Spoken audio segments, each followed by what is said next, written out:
আমাদের বোধহয় দেখা হওয়া দরকার, কোনো এক গ্রীষ্মের দুপুরে অথবা ঝুম বর্ষায়। চাইলে কনকনে শীতে চাদর মুড়ি দিয়ে কোনো এক নির্জনে।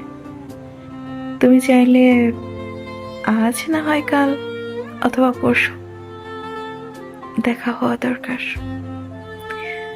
দেখানোর জন্য কে কতটা সুখে থাকার নিখুঁত অভিনয় করতে পারে। আমার বিশ্বাস এবার তুমিই জিতবে। আমার বিশ্বাস আগের মতো এখনো আমি তোমার সামনে মোমের মতো বলে যাব, বলে দেব সব যা জমিয়ে রেখেছিলাম 20 বছর ধরে। তবুও আমাদের আরেকটিবার দেখা হোক।